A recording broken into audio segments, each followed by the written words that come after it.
Hey guys, welcome back to my channel. What if Naruto was perverted daddy of lame Erza? Movie.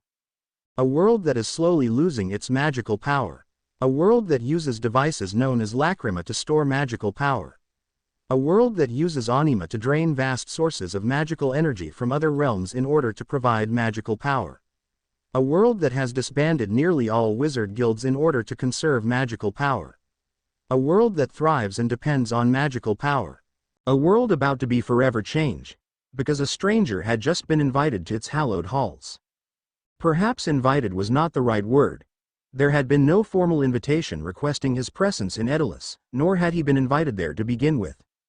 Perhaps captured, fit the bill, torn from his own dimension by an experimental anima designed to target vast sources of magical power in other realms, he'd awoken, not to find himself as a giant lacrima, rather, but to find himself in a strange new world alien to his own.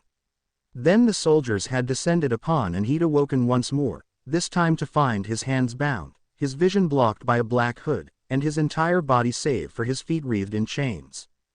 He walked for a while with the bag over his head, led by his captors as he arrived, a small, dark room. He couldn't see anything, but he could overhear people snickering and talking as he was led to his destination. Not very discreet, are they? He thought as a rock was thrown at him. Then he was thrown into a chair and chained before his black hood was ripped off. He was a handsome youth, if intense. His blonde hair was disheveled, his blue eyes intelligent, his features balanced. Whisker marks tripled each cheeks that once dimpled with a constantly bright and enthused grin, no matter the situation, no matter the mission. Now, he was intense, his visage free of the baby fat that had cursed him in his younger years. Chiseled and nigh but expressionless, that face squinted as jagged shards of light stabbed into his retina. His eyes hadn't even been allowed time to adjust to the bright light focused on him before the first punch was thrown. When his head finally stopped spinning, he saw that he was surrounded by 4 large men, dressed in silver and gray from head to toe, even wearing helmets to hide their faces, each with some sort of insignia emblazoned there. "That's funny," he said as the first bit of blood began to trickle out of his mouth. "The guys that brought me in here were wearing all white. I liked their masks better, too. I couldn't see any of their faces." He looked at the soldier closest to him. "I can see your little censored and pig eyes through yours." "Okay," he thought as another punch hit him in the side of the head, bringing him back to the present. "Maybe I've been provoking them. A little. But why stop now? Lord knows they aren't gonna." He was about to let loose another string of insults when the door to the room opened and a figure entered.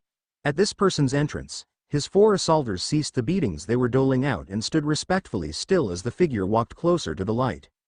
"Ah, shit," he thought at the new arrival, "this might not go well for me." But as the person came into view, he saw that it was a woman, almost a full head and neck shorter than he was. Her hair was a long, rich, flowing scarlet, wavy red hair with an elegant, loosely tied knot at the back. Her outfit was as provocative as her appearance, comprising of a revealing, halter-type armor-censored plate top, that left much of her cleavage and stomach exposed, accompanied by light-armored gauntlets and greaves on her forearms and forelegs, respectively, as well as her thighs.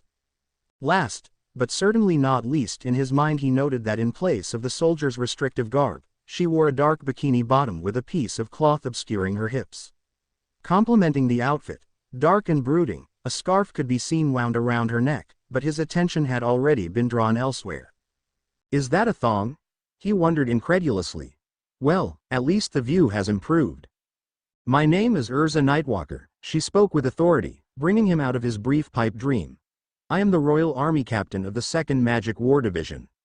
"Well, it's a pleasure to meet you, little Captainess," the blonde said, his lips parting in a vicious grin that was more smirk than smile. "Uzumaki Naruto, class clown, genin, and hero of Konoha, at your service. I'd love to make this proper and shake your hand, but these fine gentlemen here seem to figure that I'd be able to block their punches if my hands weren't chained behind my back." The captain almost smiled at his remark. "Well, I am terribly sorry about the restraints, Naruto," she said in an overtly apologetic tone, blatantly feigning concern. "I trust that my associates here have not caused you too much discomfort?" The boy known as Naruto chuckled. "Considering the weak-ass punches your boys have been throwing at me so far, I'm feeling just peachy." His train of thought was interrupted when his vision was filled with stars as a fist plowed across his face. Hell, that one didn't make stars, he thought, as his head hung, blood dripping out of his mouth and nose. Those were whole planets. His head rolled forward onto his chest, his vision narrowing in from the sides of his eyes, only to be filled with a flash of scarlet as Erza Nightwalker stepped forward. She crouched down so that she was eye level with him in the chair. She was so close to him that he could smell her, the smell of her hair and sweat and a soft perfume all melding together in his nostrils. She smelled powerful, she smelled beautiful, she smelled dangerous. "How about that punch, boy?" she asked in a low tone, her face only inches away from his, her voice husky and almost sultry. Or perhaps he was just imagining that. Was that a real punch? He brought his head up from its hanging position and looked her dead in the eyes, his icy blue orbs meeting with her onyx black irises. She returned the stare with the same amount of silent intensity and subtle ferocity as his. They were locked into a frightening staring contest, one that neither would allow themselves to lose. Neither would break the impasse of crushing silence, nor would they yield to the other. So Uzumaki Naruto smirked and spat the blood that had been filling his mouth into the face of the captain in front of him. "A punch like that," he snarled at her, "couldn't even knock me out." The silence was deafening. "That is not our intention," Nightwalker said at last, "but make no mistake, if words will not sway you, then we will resort to force." When her captive said nothing, she rolled her shoulders, stepped 3 paces away from him, and flexed her fingers. One of the guards stepped forward, placing a spear into her outer stretched hand.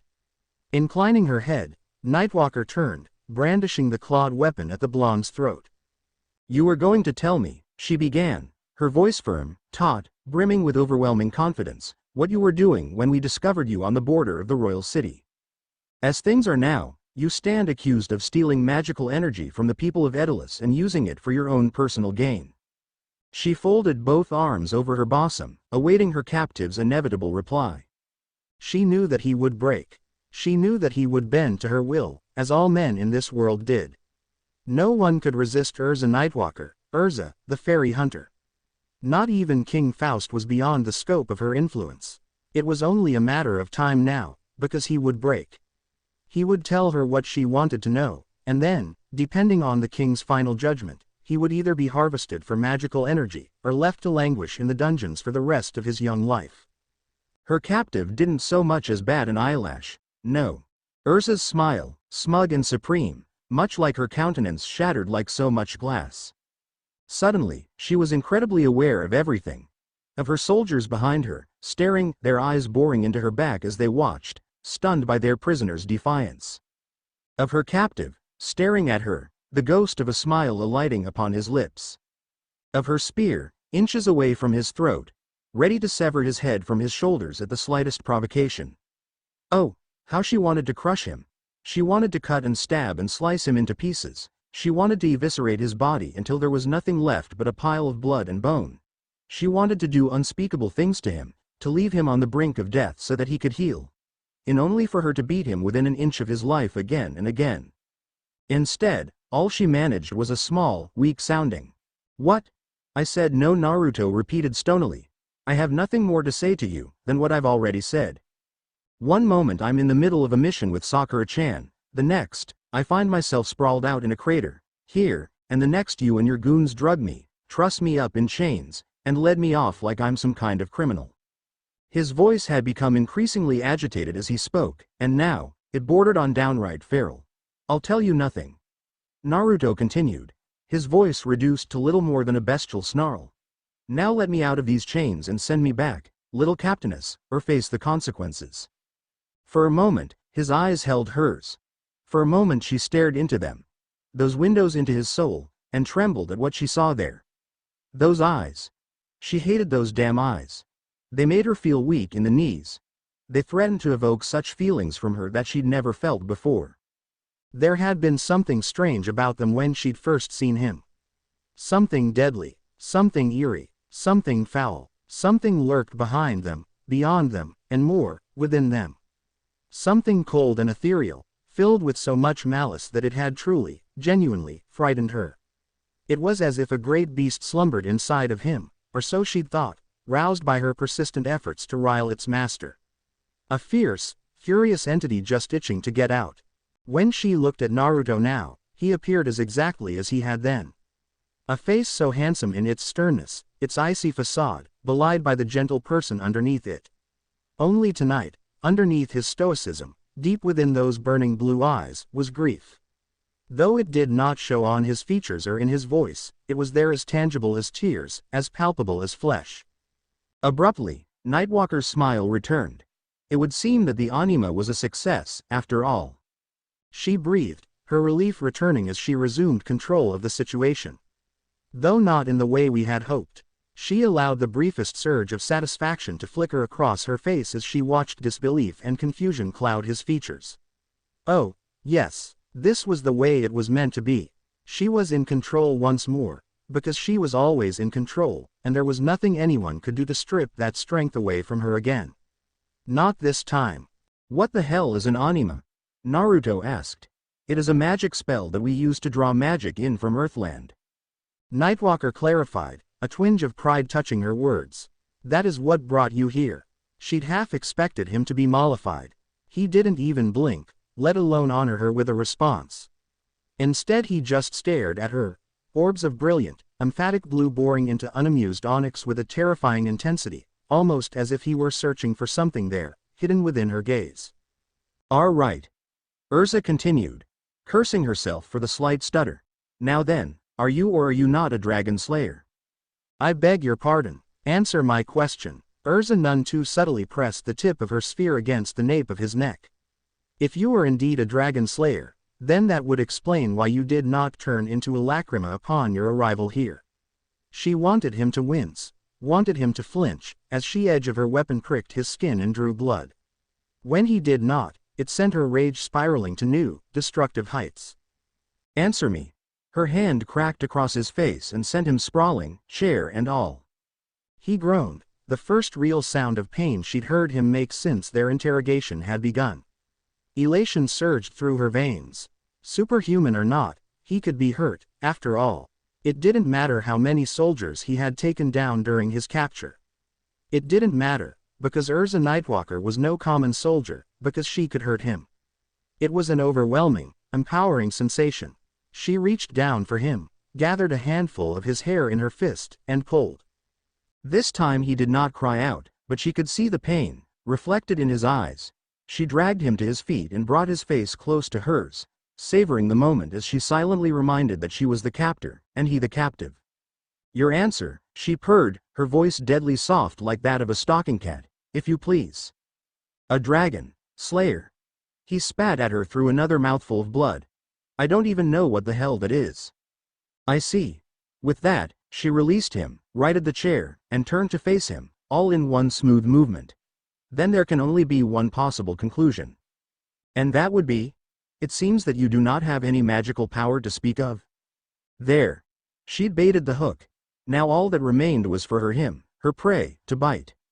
If he was any bit a man, then he had to have pride. And pride, would be used against him. She had him now. All that remained was to await his eventual outburst, for him to admit he was in fact, a mage. There would be time later to figure out why he had not turned into a lacrima upon arrival through the anima. At the very least, some adjustments would have to be made to the anima. At the worst, well, she could always use another servant. Magic? Naruto snorted in disbelief. There's no such thing as magic. Nightwalker wasn't smiling anymore. Was he mocking her? Did he really think to deceive her with more of his petty lies?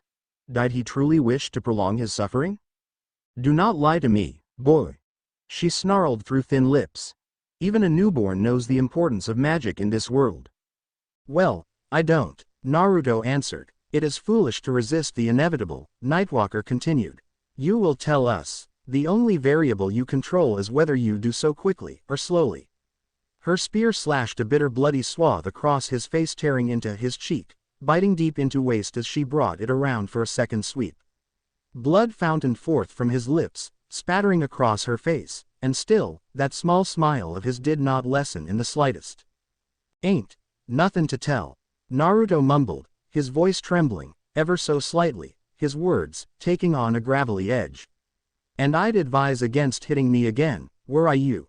You're making me angry. And believe me when I say, you wouldn't like me when I'm angry. Is that so? Nichtwalker stepped back, calmly wiped the blood and spit from her eyes and cheeks, and punched Naruto in the nose with a sickening crunch. It was a mistake. No sooner had her knuckles sank into the cartilage of Naruto's nose, twisting and snapping the bone beneath, than a curtain of crimson came boiling out of the pit of his stomach. It knocked her back on her heels and plastered her men across the walls and ceiling. With a wordless cry of rage and despair, Naruto's head snapped up. I was waiting for that. An overpowering sensation of pressure bore down upon her like an invisible hand. She sensed something enormous nearby, silent in the dark, like a giant passing within arm's reach. A gravid deadly presence too huge to grant her notice. She glanced to Naruto and saw him grin, as her fingertips pressed against her temples. A droplet of blood fell from her nose and struck the floor, falling in rhythm to the floor alongside her hands and knees. Her stomach twisted beneath the incredible force pinning her to the ground. It felt as if an entire ocean had just crashed down upon her shoulders, leaving her paralyzed, powerless to do anything about her current predicament. He leered down at her from his chair, peering at her with narrow eyes that were little more than pinpricks of crimson in the dark. He said nothing, and she in turn held her silence as she watched his broken nose mysteriously realign itself, the cuts and bruises upon his face simply fading away as though they'd never existed to begin with. Round irises snapped into vertical slits, leering malevolently at her from within the flare of red energy that surrounded them. It's magic, she thought, amazed. Even I can feel it, magic. That was her last thought before her vision filled with red light and she was thrown back against the wall. She painfully blinked away the tears that filled her eyes, her head already aching. And she was behind Naruto. In front of him, most of the doorway was gone. As was a good bit of the wall. In the hallway, he was standing, the chains and shackles that had once bound him having rusted away beneath the corrosive energies boiling within his flesh.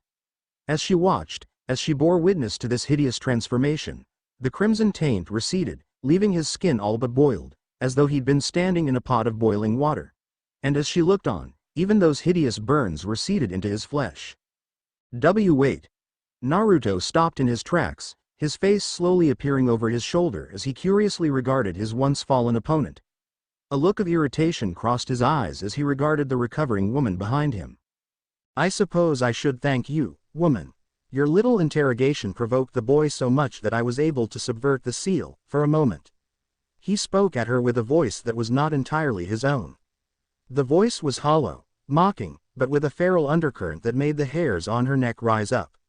Naruto's free hand rose, and red energy coalesced around it, forming claws of fire that grew longer even as she watched. He shoved them at her with a contemptuous flick. Nightwalker hissed out an expletive as her forehead beat the concrete, shoving her body down closer to the floor. Scarce had she done so than he stepped back into the room, his sandals crunching over broken gravel and granite. He stalked toward her, his eyes smoldering with all the intensity of a caged beast. She struggled to rise, struggled to scrabble backwards, struggled to retrieve her spear, but it was all in vain. I wouldn't, if I were you. He held the fingers of his hand outstretched, cupped around nothingness. Then, with a whirling hiss, a vortex of spiraling energy manifested within his palm. Erza balked, both at the swirling sphere of vermilion energy and the wicked snarl that escaped his lips as he thrust it forward. The strange sphere roared forward and tore against Erza's body. The attack had been too close for her to block, much less avoid. She had no choice but to take the impact directly to her chest. She flew back in agony as the dark wave ripped at her face and chest, her scintillating attire burning away from her flesh. The blast seemed to last for eons before blowing past her as gravity took over, her body spiraling towards the ground limply. She slammed into the soil with a pained gasp, her back arching in agony as her entire body spasmed in pain. She groaned, made as if to rise, but before she could do so, both her hands were bound and he was upon her, straddling her for a terrifying instant. But only an instant. Abruptly, he stood, his knee driving the air from her lungs and the fight from her body, rendering her helpless for what came next. His fingers closed around her throat in a hair's breadth of a second, and then she was rising, as he lifted her from the earth, and into the air. He held her there for a span of 2 beats, as if to make perfectly clear that he could snap her pretty little neck, should she resist. When she did not, he inclined his head a fraction of an inch, and released her, dropping the woman on her ass with a small sigh. Now, Naruto began, it would be very easy for me to kill you as you are now and escape. But for some reason the kid's feeling merciful today. His body shuddered then, as if trembling from within. And it would seem that my time is nearly up. So, here is what I want you to do for me, little captainess. You are going to treat my vessel with the respect that is due to him. He and we, are not from this realm. He is not a mage, nor am I. We are something more. We are an outcast. We are superior. We are what you folk might call a mercenary. Which means, thought it irks me to say this, that I owe allegiance to this kid and his village superior. Not you. So, unless you wish to continue our discussion in a more visceral setting, I would suggest that you refrain from harming him further. Abruptly, his gaze shifted, southward. Oh, and you might want to put some clothes on. It simply wouldn't do for your men to enjoy this splendid view. Nightwalker's gaze oh so subtly slid to her tattered attire, reduced to little more than garbled strips of fabric and twisted metal in the wake of his attack. Despite the terror that made her want to rail and retch and rally against him, she still felt her face redden. The fiend, how dare he look at her in such a way? But before she could bite back, a subtle tremor ran through the possessed blonde that loomed over her. Despite that, he had grinned. Until next time, little captainess. With that, Naruto's eyes faded back to their normal blue and white as they rolled back into his head and he crumpled to the floor. Nightwalker barely managed to catch him before he cracked his head open. She stole a glance around the room, glancing in turn at each of her guards. Each of whom had yet to stir from where they lay. Judging by the odd angle of their necks, she doubted they'd ever rise again. What power this was! She was almost tempted to call it magical power, but the warning she'd received still echoed clearly through her mind. He'd said it wasn't magic, but what was it, then? Clearly he used some sort of energy in his techniques, an energy that the anima had doubtlessly detected and responded to. So how was it then, that he wasn't magicalized into a lacrima like the rest? How was it then, that the anima had collected him, and only him, when there were doubtlessly other sources of power to be harvested? Nightwalker had too many questions, and not enough answers. She knew only that he claimed not to be a mage, that he was apparently a mercenary, and he appeared to have a ridiculously high tolerance towards pain. But appearance could be deceiving. She'd learned that at a young age. No, there was still more about this boy that she did not know, that she still wished to know. Doubtless, he was powerful enough to overcome her when she wasn't wielding the Ten Commandment spear. Somehow, she had the strangest inkling that he might be an even match for her even with her weapon. He was impressive, most impressive. She could admire that in a man, no she could admire that in a subordinate. As Nightwalker cradled his limp form in her arms, the beginnings of an idea began to form in her mind. Perhaps she was going about this the wrong way after all, the darkness hurt. No, that wasn't quite right, was it? Wasn't the darkness his sanctuary, his salve? For when it was dark, he remained blessedly alone. When he was alone, the pain throbbed, oozed through him, permeated flesh and bone, but at least it didn't grow any worse. It was when the dark fled before the burning of torches and lanterns, when the voices echoed through the chamber, when he wasn't alone, that was the true source of his constant agony, the beginning and ending of his world. The dark should have been his comfort. But it was not, for it was there, in the blind silence, that he was left to imagine what new horrors might be birthed in the light. So he'd suffered for more days than he cared to count.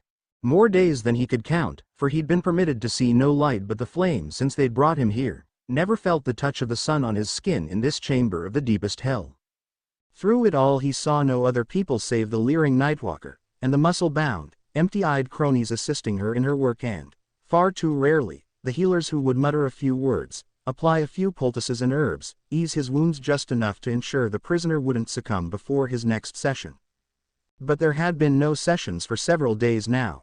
Indeed, Nightwalker rarely frequented his cell anymore, if only to inspect his condition, to have her servants force-feed him his daily meal of bread and water. He wouldn't be starving to death anytime soon. His wounds had long since healed, a remarkable prowess owed to the powers of his recursive tenant. When they'd dragged him down here, nearly naked, broken and bloody, he'd already suffered perhaps 2 or 3 cracked ribs, bone bruises, and at least 1 fracture in his left arm, a near break in his left leg, and all sorts of uncountable contusions. And he'd thought with a foolishness he'd have laughed at now, if he weren't too damn bored that he'd been in pain. His limbs, once deadweight dangling from his battered body, were no longer so, his strength had long since returned. Now, he was in a pain of a different sort. A pain born entirely of the mind. Uzumaki Naruto was bored. He'd never really prided himself on patience to begin with. This insufferable span of silence had long since begun to grate on his nerves. The sweat and dried blood of endless days encrusted his face and his body, but it was not the stench that frustrated him so. There was a point in which he thought of death, of simply closing his eyes and succumbing to that final slumber. But Naruto did not wish for death, though his life remained devoid of anything but pain. He did not want it, would not ask for it, would fight against it with all the considerable strength that was his to possess. Even so he flinched with the door swung open, cringing as the padlock crashed to the ground in a spray of iron splinters. He squeezed his eyes shut as sparks splayed across the floor, the brief flicker of light giving way a steady luminance, blinding in its radiance. Naruto arched an eyebrow when he saw the culprit at hand, her scarlet hair flowing in the wake of her sudden attack. Nightwalker. As ever she remained clad in her battle dress. Did she ever wear anything else? As always, she held a spear at the ready. There were no men with her this time, no bodyguards, not that she needed any, no muscle bound meant to mash his mug into a mess of blood and bone. She was alone. Despite the light burning beyond the doorway, despite the pain searing through his retina, the blonde straightened against his bonds. He inched into a crouch, straining forward as far as his shackles would allow. He presented her with his most wicked smile, a gorgeous streak of white in the dark. So, the little captainess returns. What can I do for you, little captainess? A muscle jumped in Erza's jaw. What can you do for me? She hissed, her eyes narrowing, pinioning him with a gaze. After all this, you still have the nerve to address me in such a manner. Her fingers trembled, wrapping around the thick shaft of her spear until they bled. For a second, he honestly thought Nightwalker was going to skewer him where he stood. You scum. Instead, she hurled a ring of keys at him. Here's what you can do for me. He caught them in his teeth, his head snapping back from the effort, the 9 keys rattling harshly as they struck his chest. Wafith dis. Frowning, he spat, ringing the keys around his big toe.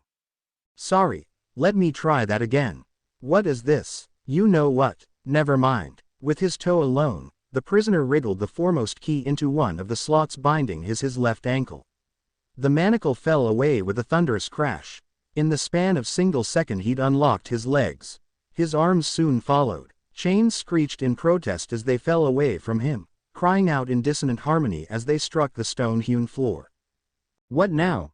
Naruto rubbed his wrists. Follow me.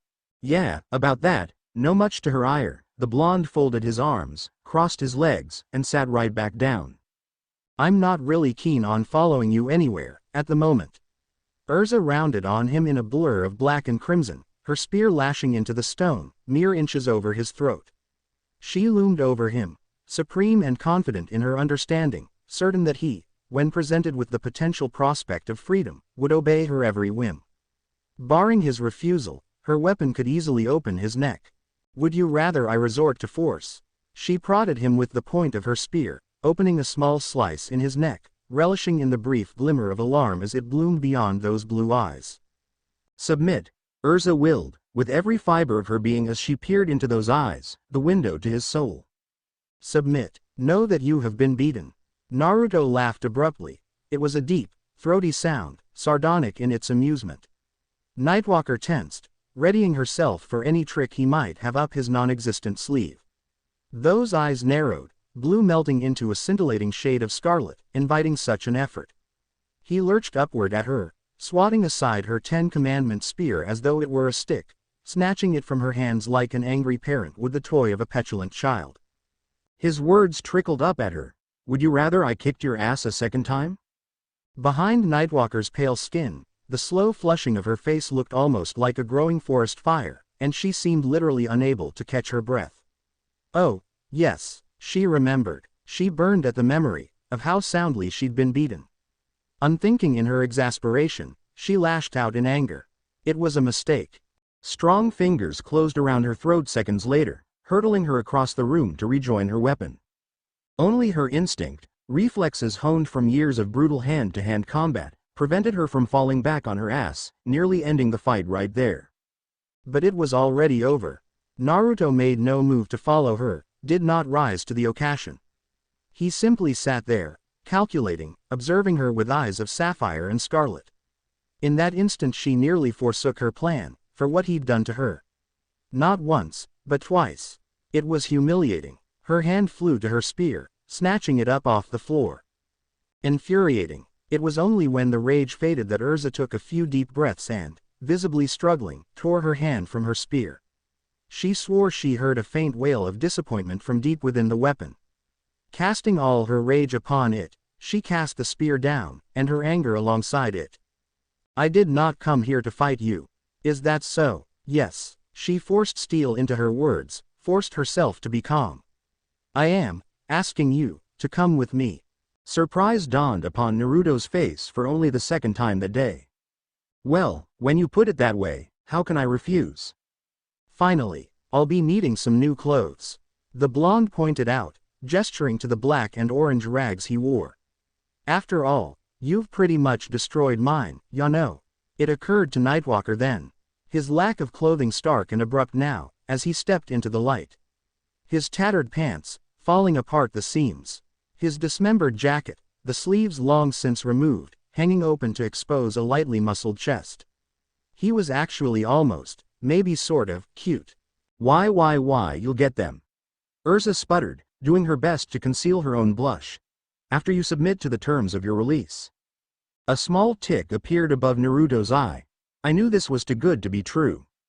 Silence. Erza snapped back. I released you, which means you owe me a debt of honor. I would have broken out sooner or later. Naruto argued, but his words were petulant. And what's this about honor? Huh, I don't recall owing you anything, other than a good old-fashioned ass-kicking after what you and your boys put me through. My decision is final. The fairy hunter shrieked, fists balling at her side. If you don't like it, go back to your cell. I'll just escape again. That's beside the point. Arg, from this day on you will be my subordinate. Nightwalker continued without pause or reproach, her brown eyes burning into him once more. You will do as I do. Go where I go. Wherever my shadow falls, you shall follow. I've even come up with a suitable title for you, one worthy of your station. She smirked, folding her arms before her chest, nodding to herself. You should be honored. It's not often I taken on an apprentice, let alone bestow a title upon them. And what might that be, oh mighty one? Sarcasm oozed from the blonde's words, but if the redhead noticed this flagrance, she didn't seem to care. If anything she looked proud. Proud because she'd come up with a crazy plan like this. Or simply because she'd thought of an amusing moniker. Naruto wasn't sure which. Well, at least Nightwalker wasn't completely insane. She actually had her brief bouts of lucidity. She was certainly easier on the eyes, too, more so than that smooth-talking what's-his-face. What was his name again? Sugar Boy. Ugh, Naruto shuddered, at the mere mention of the man. The one and only time he'd been in charge of interrogation had been worse than beeping Sasuke Tem. I hope you'll like it. Her words were so soft that, in his flashback, Naruto almost missed them. Almost, but not quite. Huh? I'm certain it'll suit you. Erza insisted, suddenly uncertain. Since you have such a sunny disposition. She gestured lightly, refusing to meet his gaze. Naruto twitched. Well? He prodded. Don't keep us in suspense, Daybreak. Do you like it? Naruto refused to honor her with a response. Do you like it or not, it'll do. Looking back on it, however, she'd certainly given him an appropriate title. You want me to hunt fairies and phantoms? At first, he couldn't believe it. Those words, coming from his mouth, sounded ridiculous. Ludicrous. Absurd. Fairies and phantoms, mythical creatures. Ghosts. But he knew that wasn't what she meant.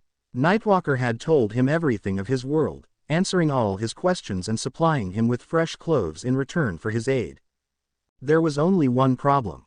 Now that Naruto knew she wanted him to hunt after guilds, Groups of innocent people whose only crime was using magic, he wasn't so keen on giving that aid. Fairy Tale and Phantom Lord. The sole remaining guilds that hadn't already been liberated by the kingdom. And she wanted him to help her, to liberate them. And the way he was walking, that brisk pace that set her hips to swaying, was she trying to seduce him? Just what the devil was this woman thinking? What the devil was this man doing? Nightwalker had felt his gaze boring into her ever since she'd first informed him of the objective. Now it was searing a hole in her back as she led him away from the armory and towards the throne room. Honestly, if he was trying to undress her with his eyes, it certainly wasn't working. But he hadn't breathed so much as a word to her since. Were it not for the heavy footfalls of his armor, she would have suspected him to have escaped. On any other day his behavior rankled. But not today. She could sense him at her elbow, his F. "You want me to hunt fairies and phantoms?" When he spoke it was so sudden, so soft she nearly missed a step. Nightwalker stopped in her tracks, her face slowly appearing over her shoulder as she curiously regarded her once former prisoner. A look of irritation crossed her single eye as it regarded the scowling blonde, standing directly behind her, refusing to budge so much as an inch. Sighing, she turned to face him. "Is there a problem, y'all think?" Naruto folded his arms, frowning as his newfound greaves grit together. Gone were the tattered orange rags of before, replaced now by a grand suit of armor. Whereas Nightwalker's attire was made to entice, Daybreak stood in sharp contrast. Sheathed in shining white armor, he was the light to her shadow. The white knight to her black, the shining sword to her spear of shadows. His armor was flawless but for the mark stood upon his chest, where he'd vigorously scrubbed out the marks of the kingdom, its coat of arms, mere moments before. Erza briefly recalled what she'd seen in the armory, what he looked like underneath all that pristine and polish, lean and muscular, a flawless body crafted from a brutal training regiment. Lovely. Only then did she allow her gaze to drift up to his. "You want me to hunt with you?" It was not a question. I figured, but didn't want to assume. Naruto was suddenly before her, looming, blue eyes blazing. "And what makes you think I'll agree to your terms that you've given me what I want?" His words were silken, barely a hiss, but they sent gooseflesh crawling up and down Erza's back. Fierce, wild, clinging to his code, uncaring if it was a noose. She'd made the right choice after all, letting him out of that cell. The thought had crossed her mind, of course, that he might betray her. But she'd planned for this. She saw the disbelief in his eyes, felt his fury fade, smothered by surprise as she brought both arms up against his chest and shoved, driving him back against the wall with her body. She would not be cowed by this man. By anyone. "Well, if you won't obey," and here Nightwalker licked her lips lasciviously, knowing her words would drive most men mad, "I'll have to punish you." Daybreak wasn't most men. "You're welcome to try." He sneered back, uncaring for her tone. "I don't suppose I need to remind how our last scuffle turned out now, do I?" Irrelevant. Nightwalker refused to take the bait this time. Instead she baited a hook of her own. "You surprised me, that's all." She stood on her tiptoes, moving her face past his, her tongue touching his ear. "Just as I've surprised you." "Ah, there." She felt him shudder against her, even through the armor. Incredulity flickered across the blonde's features, the first real sign of indecision since she'd brought him here. And then pushed was the only thing she knew, being flung backwards, the air screaming around her as his open palm struck her stomach, another slapping the spear from her hand. "Bah dump." Nightwalker blinked her surprise, started at the hammering of her heart, startled to find herself trapped into the bedrock of the wall, their positions reversed. Fast. Even as she ripped an arm from the concrete, Naruto was upon her, forcing her down, straddling her. A grunt, and he tore her body from the wall, his hand cupping her outer thigh, tracing between fabric and skin in slow, sinister circles. A low growl fled from Erza's lips, but she refused to give heed to the sensation scurrying through her body. Damnation. She was supposed to be the tormentor, not the tormented. She was the one in control. Not him. Not oh dear Cammy. Nightwalker gasped and abruptly forgot all about control altogether, her hips hiking against his and legs wrapping around his waist, desire taking her as Daybreak's lips took control of her neck, teeth nibbling at her tender flesh. Ouch. He'd bitten her. A small whimper fled from her lips. Daybreak pounced on it. Nightwalker yelped as he seized a fistful of her hair and yanked, dragging her face dangerously close to his. What was that bit about being surprised? Naruto snarled, breath hot her face. Because from where I'm standing, you look pretty damn speechless to me. Censored-y little shit. Refusing to be cowed, Erza graced her partner to be with a sultry smile as much venom as it was sweetness and raised both arms behind his back, trailing them through his hair and towards his neck. Before the blonde could guess her intent, by the time he realized what she meant to do, it was already too late. With a defiant snarl she seized him by the back of the head and dragged him mouth agape towards hers, tongue probing violently through his parted lips. It was like flicking a switch. Erza felt the blonde stiffen against her, his body straight as a board. For a moment, just a moment, she saw it, lightning flashing in his eyes, outrage in his face. She felt the stone wall beyond her shatter, parting before a clenched fist. His fist. Strong, she thought. Resisting the urge to risk a glance over her shoulder, she felt herself hiked up once more, legs locking as she was carried backwards through the hole daybreak had created. It was not until her back met the mattress, until he threw her down upon the sheets, that Nightwalker realized just where they were. Bringing me to your room already? He mused for her, his words dripping with derision. And here I haven't even met your parents yet. Orphan. Nightwalker spat the word like it was a curse as she straddled him, because to her it may as well have been. She had been born alone and she would die alone. She'd learned to accept it long ago. She didn't need friends, and she certainly didn't want love. Lust was just fine. Right now she just wanted him. Inside her, conversation could wait until later. Me too. His words were softer, almost sincere. Well, I thought I was, for a while. Erza fought the urge to spit. She didn't want to talk, but she knew she'd never get him to shut up if she stayed silent, so she humored him.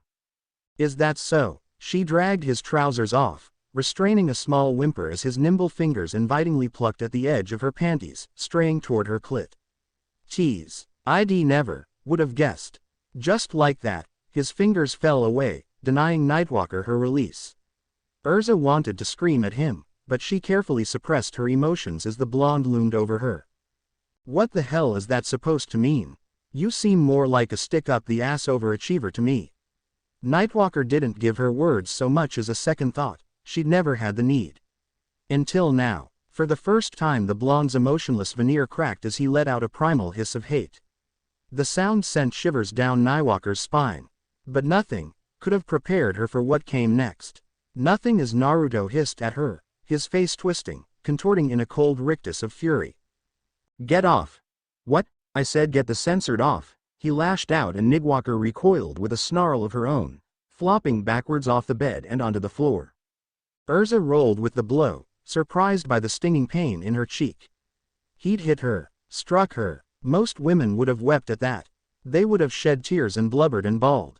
Nightwalker wasn't most women. She took the blow like a huntress, her head snapping back like a puppet cut from its strings, tasting blood in her mouth. She spat a bloody gob up at him. Bitch, Naruto snarled. And here I thought we might have had something in common. Apparently not. Ah, did I hurt your feelings? She sneered up at him from the floor, pleased to have finally found a chink in the man's armor. Poor baby, you gonna cry? This time there was no warning. 1 minute she was sitting on the cold hard floor. The next he had her on the wall by the hands, both wrists locked together over her head. There were no iron band encircling them, no shackle of any sort. She'd simply lost the ability to move them. Erza had only an instant to register it, then she was on the floor again, face first, visage pressed into the unyielding stone. Nightwalker balked, twisted her head around, struggling to comprehend her captor out of the corner of her eye. How the bloody hell did you do that? Censored you, that's how. Damn it. She squirmed again at his choice of words, at the thought of intimacy, of how close she'd been to coming, to think she'd almost forgotten. I think I'd rather like that, actually. Naruto opened his mouth, snapped it shut again. Kami, you're insatiable, aren't you? A lady never tells. Erza wriggled against him, eliciting another shiver. Now, are you going to be a good boy and untie me? Naruto muttered something under his breath, and just like that, her arms belonged to her again. Nightwalker bit back a sigh of relief. Whatever strange powers he wielded, they extended to human bodies as well. She would need to be cautious. Much better. She smiled, flexing the numbed muscles beneath them. Oh, are you still pouting? How precious. It's a good thing you're cute. Huh? Shit. Did I say that out loud? I mean for an asshole? Even as she said it, Erza was cursing herself. She'd inadvertently surrendered the advantage in their little game. And Naruto was grinning. You like me. Stop rolling your tongue. Erza slapped at him, but her arms were still weak. She was powerless as the blonde pulled her off the floor and onto the bed once more. He beeped her again, softer this time. Slowly. And then her strength came roaring back and her soul was keening with bliss. He deepened the beep, his fingers dipping lower on her body. And stopped. What are you doing? She demanded as he stood up abruptly, leaving her reeling. I ain't the sort to put out on a first date, came the remark. I enjoy a challenge, she insisted as he pulled away. You won't enjoy this one. Naruto promised. Nightwalker disagreed. She had the succinct feeling she'd be enjoying this challenge for a long time to come. A long time indeed. Growling, she talked him. In the end she got what she wanted. Hey, so this is Nightwalker's new pet? Hugh's laughter grated on Erza's ears out of nowhere, his words full of mockery and cynicism. He doesn't look like much. Nightwalker immediately knew those words couldn't be taken back. Not by Hughes. On one level she was looking forward to this. On the other, she was afraid Naruto might break the castle. Sure enough, her beloved Daybreak slowed to a halt beside her, taking his armored fingers from around her waist, fingers trailing across the dip of her waist with almost audible intent. They'd been on there was to see the king for what'd probably be another boring debriefing when they'd encountered the trio heading in their direction. Erza knew Biro and Sugar Boy weren't so foolish as to say anything about Daybreak, but Hughes was, well, Hughes. It was bound to happen sooner or later, but he'd said something stupid the moment he'd laid eyes on the blonde. Ignore him. She sighed as they walked past, knowing all the while that her words would fall to the wayside. He's not worth the effort. Fine. Naruto grunted, his features pinched in aggravation. Surprising. She'd half expected him to break Hughes's nose for that snarky remark. That he had successfully restrained himself told her he must be in a good mood. And why shouldn't he be? She was with him after all. Despite all the animosity Daybreak held towards fighting fairies and purging phantoms, in face of all the disparity they experienced on a day-to-day basis, he was just good company overall. Quite pleasurable company, sour one moment, then sweet the next. And above all, Nightwalker simply loved to rile him. I thought for sure you'd explode, she whispered, raising her lips to his ear. Nice to see you think so little of me. Naruto snapped back at her, but his words lacked rancor, even more so as wrapped an arm around her waist and drew her close into his chest. But you really do care, don't you, Erza? For what it's worth, I appreciate the gesture. You Urusei, Baka. She snapped her gaze aside with a hiss, face flaming.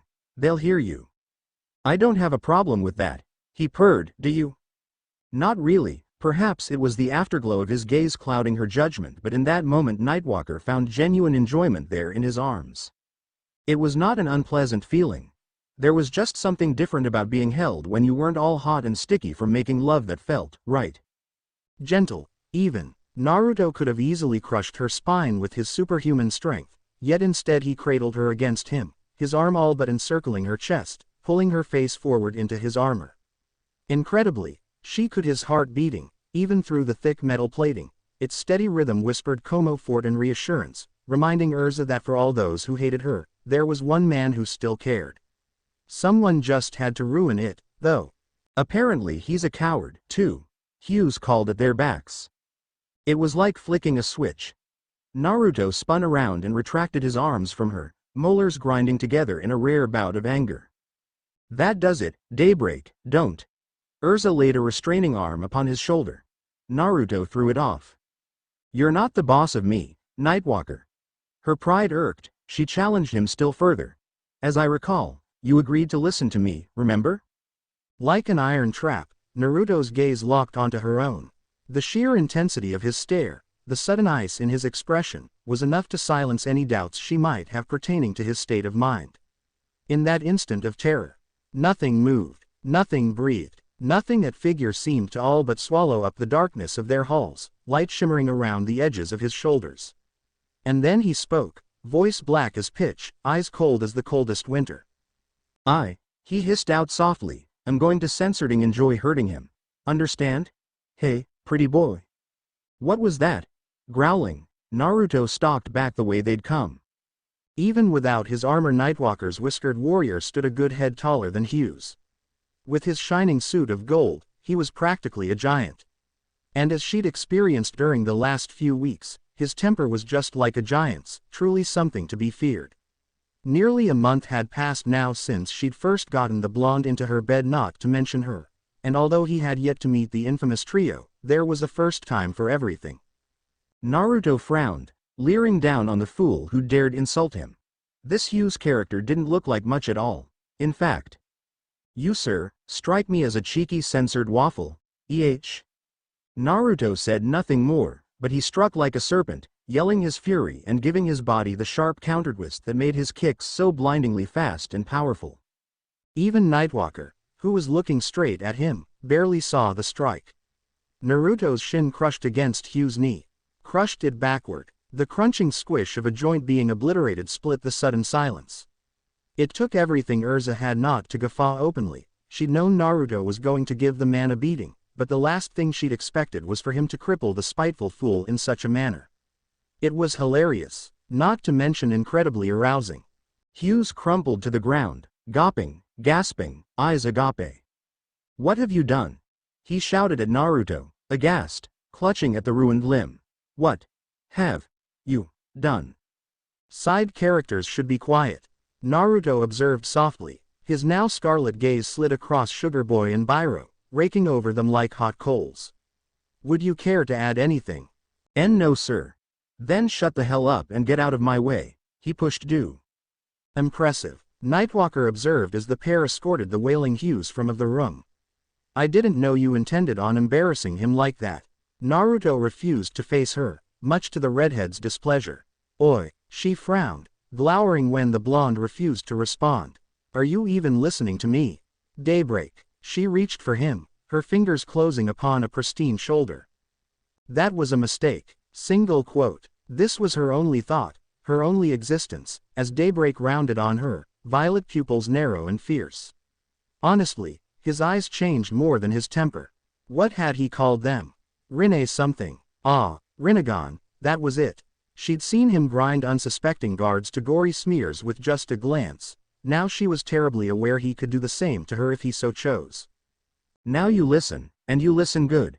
Naruto growled, his words deep and dark in her ear. I followed you out of that cell that day because I was bored. Do you hear me? Bored. I owe you nothing. If do I owe you anything, it's a beating for all that you've put me through. I'll talk to you, I'll work with you, wouldn't mind banging you a few more times, either. Hell, I might even come to like you, in time. But I will not help hunt down innocent people. I will not tolerate being talked down to, just to keep this shitty kingdom, and its shitty king on their throne and thriving. Do you understand? Erza blustered in surprise. Where was all this coming from all of a sudden? Why you cannot, I will do as I please, Nightwalker. The atmosphere between them was charged, rife with tension. For I am Daybreak. You may walk in the night, but I break in the day. And as such, I shall bring light to this country, dispelling its darkness with hope. He gave Nightwalker a shove and knocked her backwards, hard enough to stagger. Even if I must overcome you. With that said he stormed away, leaving Erza to her own thoughts of disbelief and betrayal. After all this, he'd just turn his back on her. Just like that. No, she would not accept this. Daybreak. She growled. Get back here, this instant. Naruto kept walking. She could see his broad back receding further and further into the distance. Further from her. Something inside Erza trembled. Shook itself at the part. Naruto. The blonde froze at the rare usage of his name. There was a silence. Nightwalker's lower lip trembled. So, this means no more censored, right? Naruto's face vaulted hard enough to shatter the stone floor itself. In an instant he was stand there before her. It was as if he'd pushed the air itself to hasten his arrival. Strong arms closed around the joints of her arms and shoulders, holding her fast and firm, rooting her in place. Of course we can still have censored. You think I'd give that up so easily? Erza almost giggled in her relief. What was this delight she felt? It was so unlike her. For heart-stopping moments she'd thought he seriously meant to leave this world. To leave her. Having realized he'd meant no such thing brought of a wave of pure arduous joy to her soul, climaxing in a singe, soft-sounding yay. Nightwalker and Daybreak gawped at one another, each unable to believe what had just come out of her mouth. Wow. Naruto's lips quirked in a slight smile at her almost girlish delight. That's probably the most ladylike thing you've said all month. Erza wanted to slap him in that instant, but she resisted. Barely. She didn't yet know it, but Daybreak had already done it. He'd already broken the night surrounding her. If only just a little. It was already the beginning of the end. That little concession would soon lead to another, and another, then still another, until the bitter old hag she'd once been became the young woman she truly was. This was only the first of many moments to come. Son of a bitch. Erza rolled on the ground, writhing in agony, clutching at her still numbed arm. Naruto stood over her, proud and triumphant, his smug smile practically demanding her to stand up again. Damn him. Damn her for even thinking of this in the first place. The dark of the room seemed to spread around her, ready to consume her at a moment's notice. She stubbornly refused to give in, instead glaring bloody red daggers at the unarmored adversary leering back at her, his hand tracing the faint scratch she'd given his cheek. Even as she looked on, the thin cut healed, the injury tracing itself shut as though it had never been. I thought you said this would be a challenge, he mocked, barely even felt that one. No fair using your powers, censored her, she hissed between breaths. I love it when you talk dirty, was his reply. Gritting her teeth, Nightwalker battled back the urge to spit at him and rose to her feet. She could have easily called in the guards and had him thrown back in the cell for that remark, but she didn't. For some strange reason she didn't enjoy it as much as she once had. What she did enjoy, however, was sparring. So too did Naruto. One of the few things he would consent to were these training sessions. It was a good way to blow off steam, and 9 times out 10 ended in mind-scorchingly hot censored for the both of them. It made for a fine compromise as far as Nightwalker was concerned. And if King Faust never learned about them, who cared? I'm gonna knock that smug smile right off your face. Heard that one before. He did something with his eyes again, and an invisible force met her halfway, stopping her fist mere inches from his face. Naruto's lips curled in a slight smile. Shinra Tensai. Seconds later, Nightwalker bit out a curse as her back greeted the unyielding wall of the great room, the stone cratering against her armor. And yet all she felt was exhilaration. She might hate Naruto's so-called chakra, but she'd never deny she secretly reveled in the challenge his unique abilities afforded her. While magic was finite in this world, his own energy constantly regenerated, providing a nearly endless reservoir to test herself against. Was it so wrong that she knew it couldn't last? Sooner or later, Naruto would grow tired of this place and try to leave. He was just a civilian after all. For now. The seeds of a thought had just been planted in her mind. He might hate her for it, but it would be a fine trade-off for the both of them, she reassured herself. Rematch. You're on, fool. Erza laughed and lunged at him. Her lips caught his in a flying beat, caging his mouth to hers, dragging their bodies to the ground. A fine trade-off indeed. You may thank me, peasant. And just what am I to be thankful for, Erza? Naruto creaked open a sleepy iris as she stood over him the next morning. They'd slept in separate beds the night before, Nightwalker having cited some work she needed to tend to personally. He hadn't thought much of it personally. Now he was beginning to wonder what she was up to. She looked so damned pleased with herself he could help but to wonder. It must be something big, or she wouldn't have bothered to come to him in the first place. You've been granted a commission to serve in the king's army as my second in command. Erza said smugly, as though this explained everything. Kinda thought I was already doing that. Yes, but now it's official. She explained to him, putting emphasis into you're allowed to stay in the castle. With me. Meaning I'm not allowed to leave without authorization. Her smile slipped slightly. Yes, well, also meaning until now, you were ashamed to have me around in public. What? Why are we arguing semantics? Is that so? Naruto's smile turned itself upside down. How reassuring. Without another words, he rolled over, tossed her body off the bed, and went back to sleep. Nightwalker stared at his slumbering form, unable to comprehend what had just happened. One moment he'd been patiently waiting for her words. Now, he acted as if she'd just given him a death sentence. She didn't understand. What's wrong with you? It's nothing. Erza would always remember that sad expression. His disappointment would torment her dreams for weeks on end. Stop being pissed at me. Naruto's head snapped back to regard her icily from where he sat. Erza wanted to smack him. She almost did, but her mind knew what her body did not. To strike daybreak now would simply prove him right. That she had confined him here to the castle for her sake, not his. And more than anything, Nightwalker refused to admit that. Whoever said I was sulking? You've been sitting in this room for a week now. She snapped at him, indicating his sorry state. You haven't said anything. You won't touch your food or drink. Your body is just withering away. I believe that qualifies as sulking. The outburst she'd been expecting never came. She'd wasted her breath on him yet again. What more did he want from her? A confession? Well, she wouldn't give him one. She was Erza Nightwalker. She would stay strong. She would. Do you know what happens when you clip a bird's feathers? Naruto's sudden question caught her off guard. No, I don't. It dies. He let the words hang there between them, a guillotine lurking high over their heads. I'm not some pet for you to play with at your amusement, Nightwalker. Nor am I pawn for you to use as you see fit.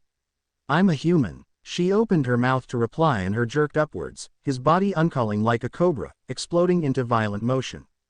And I expected to be treated as such. Despite his emaciated frame, there was far too much strength left in those arms. They clamped around her shoulders like twin fangs, sinking deep into her skin, threatening to send all her feelings leaking out. Do you understand, Erza? Naruto's mouth snapped shut on the words, awaiting her response.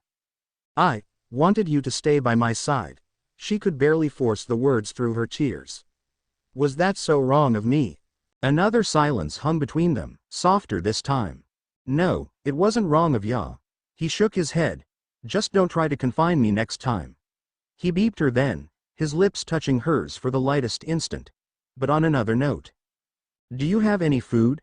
The very next day, Daybreak devoured 7 days' worth of food in a single night.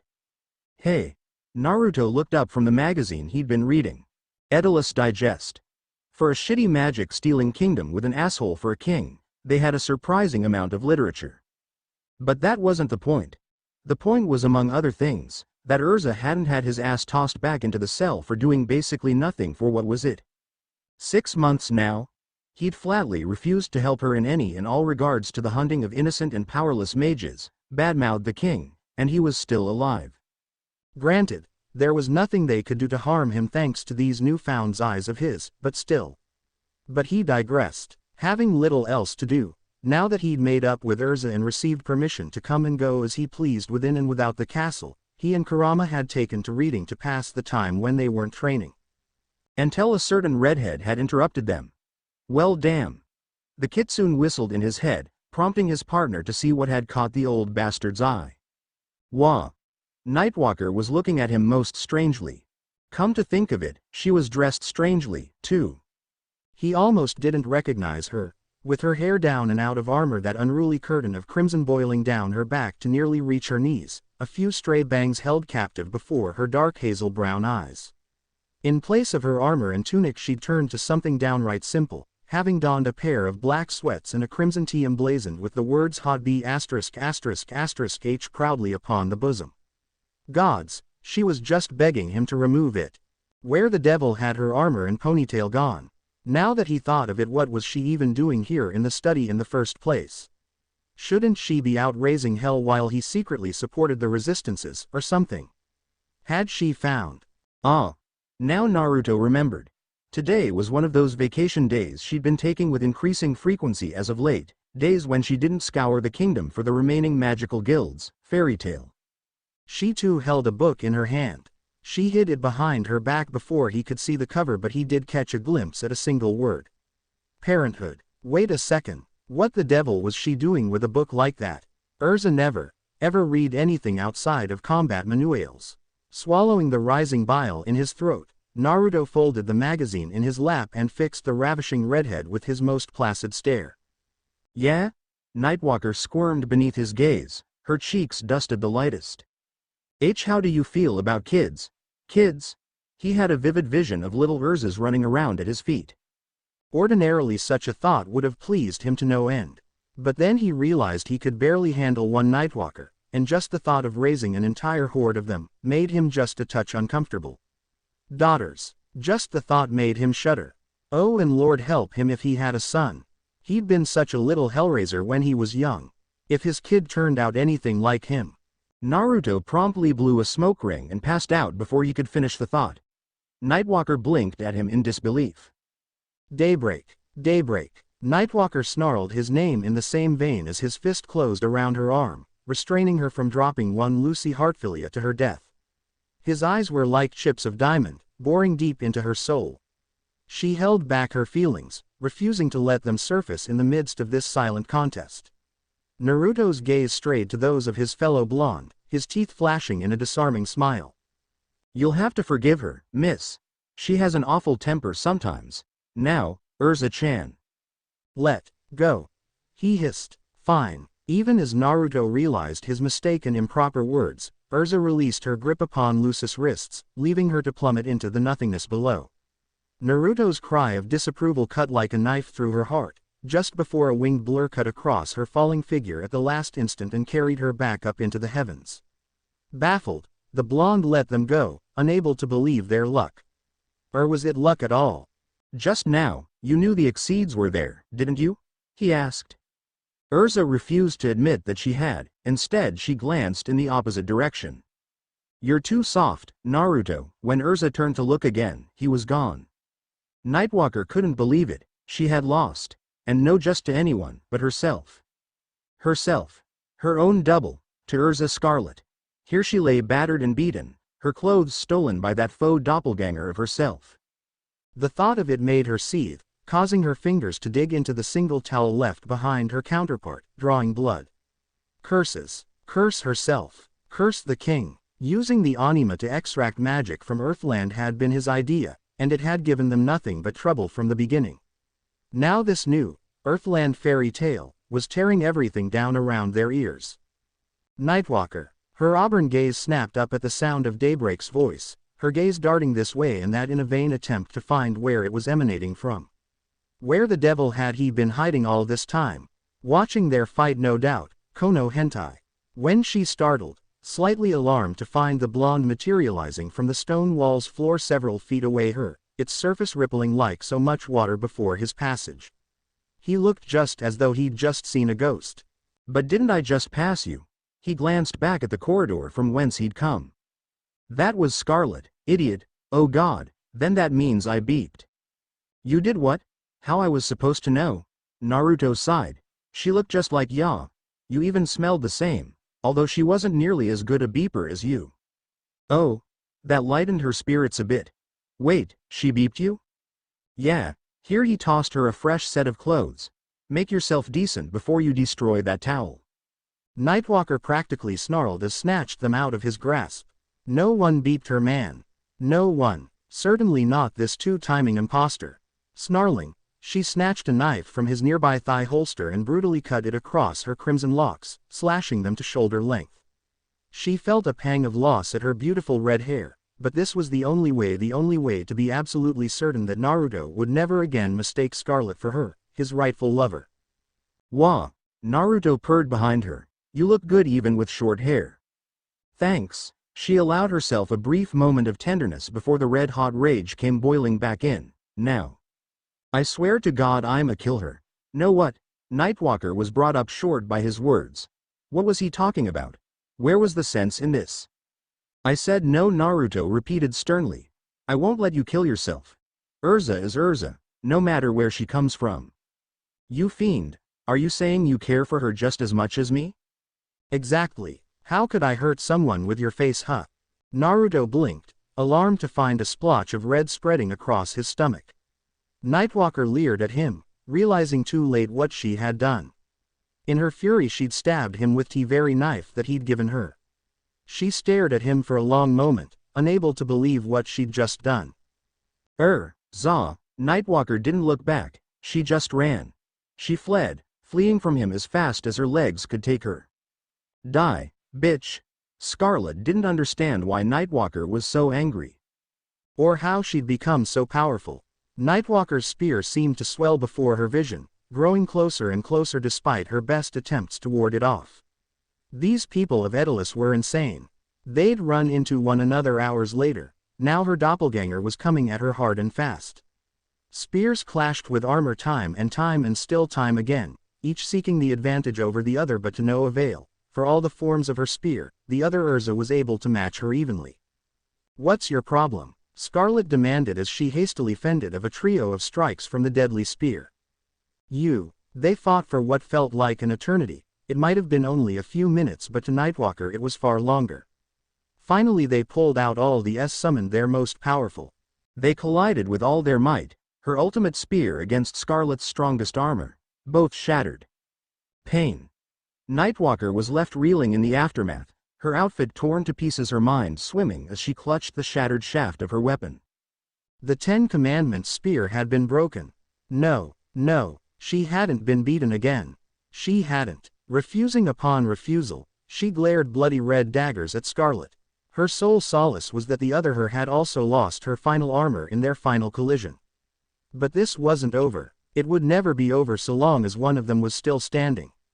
Never. And Nightwalker would never be the one to admit defeat. I may be out of magic, but I won't lose to you. Shrieking, she cast her broken weapon down and lunged at Scarlet, grappling with her. I can't lose. For the sake of Naruto, I will not lose. Ho! Despite herself, Scarlet smiled. A little while ago you were going on about eternal magic. Now it's Naruto? Perhaps you are a little like me after all. Yakamashi. They fought against one another, barehanded, striving for the edge and finding none. They were too drained, too tired. Why did you have to exist? Nightwalker screamed as she strove against her weakened self. Everything was fine before you came along. She struck out wildly, knocking her other self to the floor, clenched knuckles barreling into her face. He was happy with me. Then you showed up and poisoned him with your lies. Now you're confusing him. That's not my fault. Scarlet snarled as she was forced to the ground. Your anima brought us here. Besides, I didn't know he was yours. Nightwalker wasn't listening. I refuse, she roared, wrapping her fingers around Scarlet's throat. I refuse to censoring let you have him. Won't you just listen? Erza bucked, freeing herself of the chokehold, locking her counterpart into a full Nelson. One her doppelganger just as easily broke. No, Nightwalker growled, resting her screaming self down, burying beneath layer upon layer of rigid order. I will not. He's mine. Mine. Do you hear me? I won't share him with anyone else. Even myself. The island upon which they fought began to fall, deprived of its equilibrium. Even if I run out magic and die, you still can't have him. Do you hear me? You can't have him, you just can't. Look at us. Scarlet snapped. We ran out of magic a long time ago. Even so, people won't just die. Instead they overcome all their weakness and fear. They have strength in them. Listen, Erza, you've got the same evil and weakness in you that I do. So you must also have that same heart, which is capable of loving others. That's why you love him. That's why you're willing to fight for him. To die for him, just as I am. Listen to yourself. Listen to that voice with all your heart. This Erza, is she really me as well? That was her last thought before the island crashed into the earth. It was over. Faust had been defeated, so too had his Dorma Anum. Now all the magic stolen by the anima was being returned to Earthland. Millions of bright lights lit the starry sky as they were returned to their former places in the rold. She'd made peace with Scarlet just before the reverse anima had returned her and her friends to Earthland as well. All was as it should be. Nightwalker didn't have a problem with any of that. She did, however, have a different problem. Naruto had come to find her broken, battered body.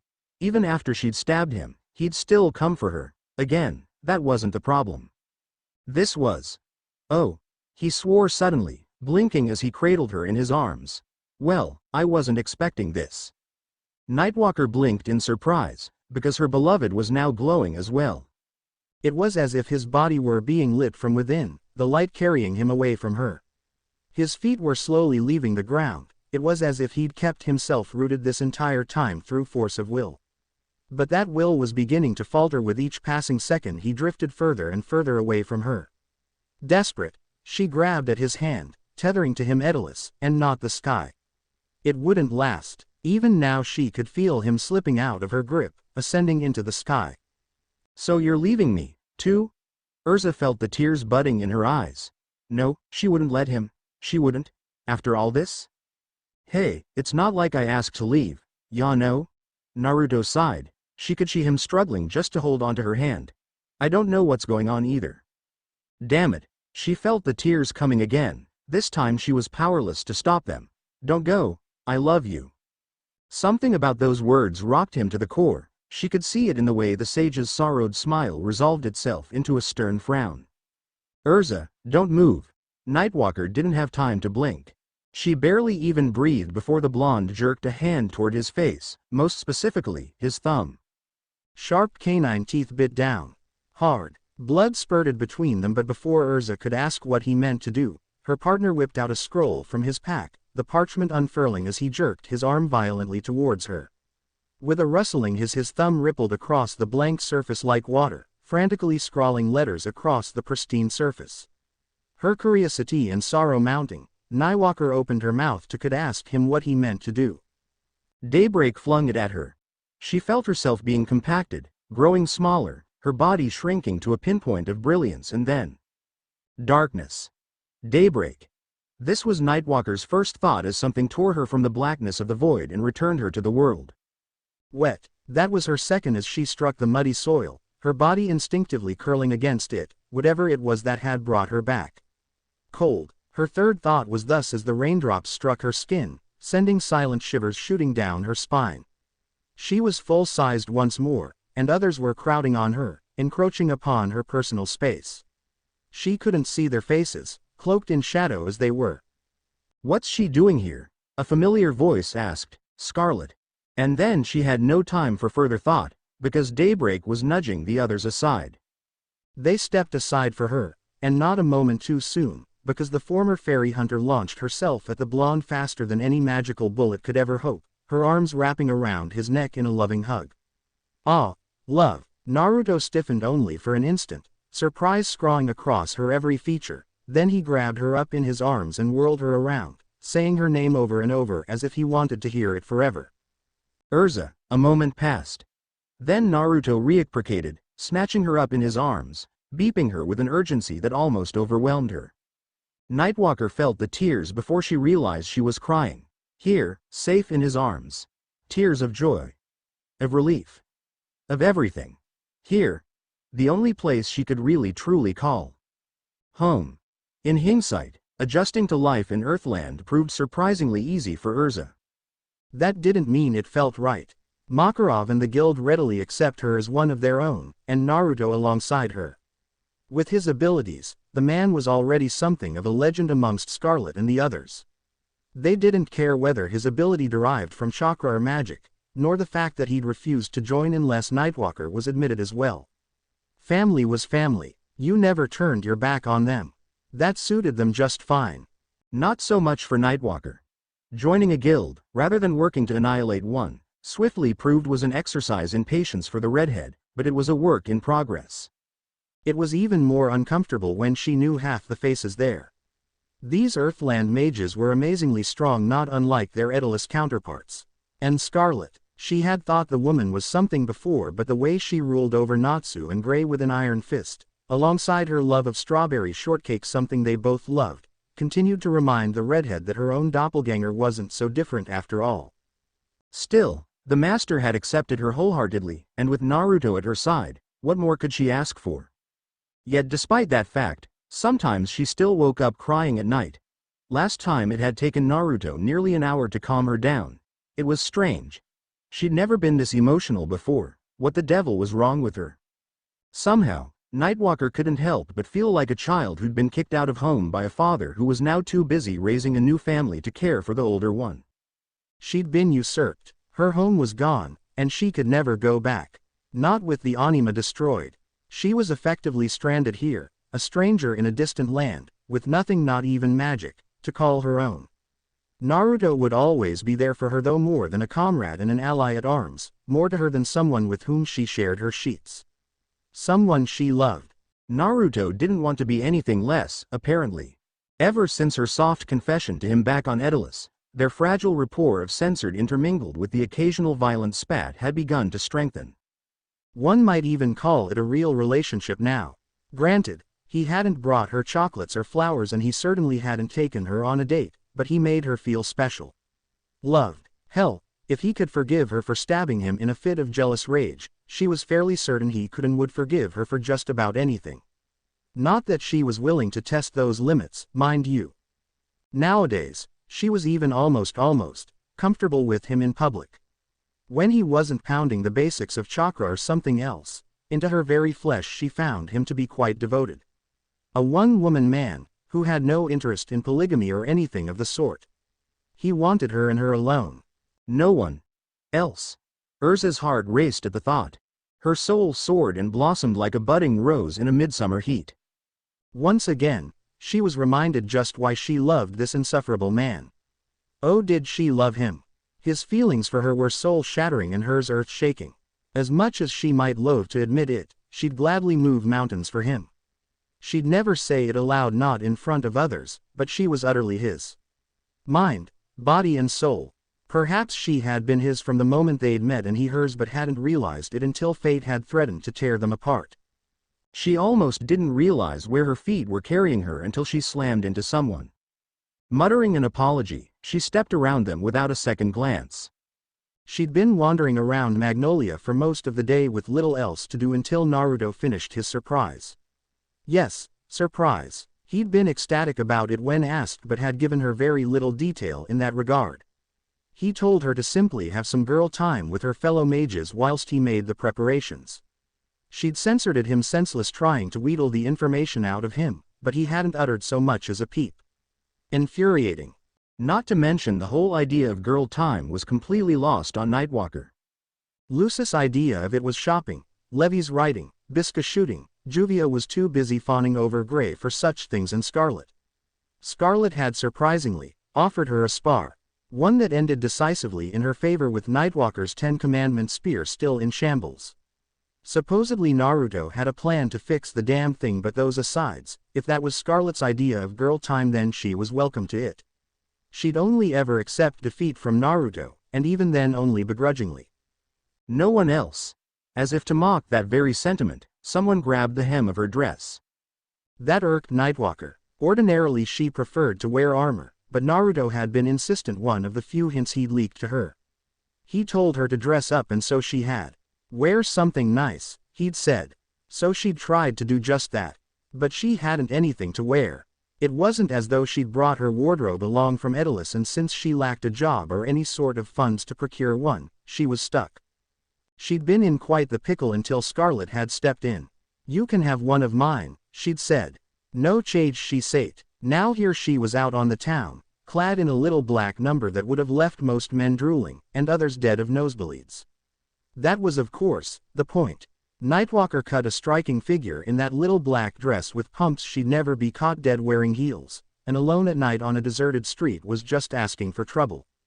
"Release me at once," she hissed, unwilling to risk tearing the expensive garment. Scarlet would give her hell. "Hey now," her accoster purred, "what's the hurry?"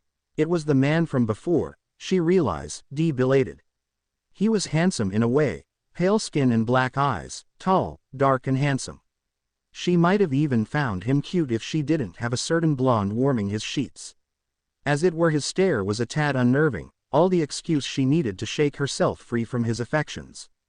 "Not interested, already taken," Nightwalker replied tersely, wasting no time in dismissing him, this eerie stranger she'd encountered. Ha! The look on his face. Priceless. She might not be much of a sadist anymore, but that didn't mean she couldn't take pleasure from the little things. Unfortunately, the fool didn't know when to take a hint. Why were the men of this realm so stupidly stubborn?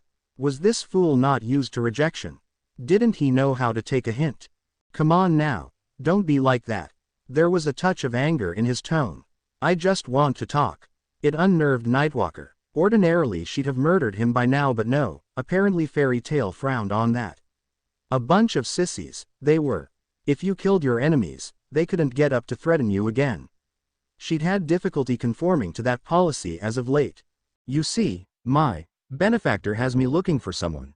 Someone with blonde hair and blue eyes. He was last seen in this area. Or I suppose I should say, universe. Perhaps you've heard of him? Universe. What is he talking about? And why is he after Naruto? Hey, watch the hands, buddy. Oh no, the man cooed, his dark eyes holding her. I'm not from Edelus, if that's what you're thinking. We've gone through a great deal of trouble to find him after all these years, and now that we finally have, my dream of peace can come to fruition. You see, my name is Uchiha Obito, and I represent a certain organization. And he is a key part of our plans. It wasn't easy for us to find this place, you see, and Erza wasn't listening. She was too busy bristling as he stroked her shoulder-length hairs, those pale fingers ghosting around and around her face. Only Naruto was allowed to touch her like that. Certainly not some sinister stranger. She was just preparing to deal out a very unhealthy dose of pain when a familiar voice snaked out between the two them. Oi, there, I'll thank you to keep your hands off my girl, ya cheeky censored waffle. Her suitor hissed in pain as a shadow interposed itself off a nearby building and grabbed the offending limb away from Nightwalker's face. Ah, he grunted, the hunter finally shows himself. All I had to do was go after his prey. His words degenerated into a pained scream as the blonde wrenched his wrist with a horrendous twist. The lady said she isn't interested, friend. Naruto twisted his arm at an abrupt and awkward angle, Erza silently relishing in the sound of the fool's snapping bones. Step away. When the stranger refused to comply, the blonde forced his compliance, stutter-stepping him in the opposite direction for a good 3 feet.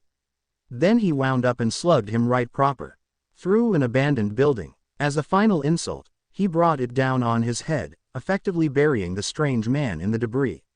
Then he threw a Rasenshuriken into the building and detonated it, just to be sure. A freakin' Rasenshuriken. Well, that was weird. Naruto murmured, dusting his hands off. Who the hell was that guy? Dunno. She stubbornly suppressed the thought, unwilling to think of Naruto going back to wherever he came from. More importantly, what an outfit. Apparently he'd made good on his word to look fancy, discarding the usual armor for a pair of stylish black jeans and an orange shirt, over which he wore an equally black leather jacket. Handsome. You're kinda staring? That was enough to jog her back to the here and now. Late, she declared immediately, beeping him breathless. Do you have any idea how bored I was? Is this goddamn surprise of yours ready or what? Unbidden, a hand strayed to his pocket. Yeah, but Naruto at least had the good grace to look sheepish. Sorry, I was. You were what? Her lover muttered something incomprehensible. Erza frowned.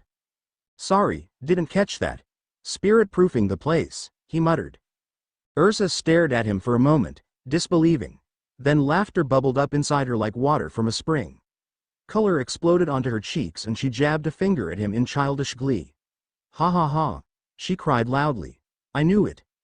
Naruto gave her a long-suffering look. Knew, what? You're afraid of ghosts. I am not. He put out petulantly and beeped her again. Now come on. Everything's ready.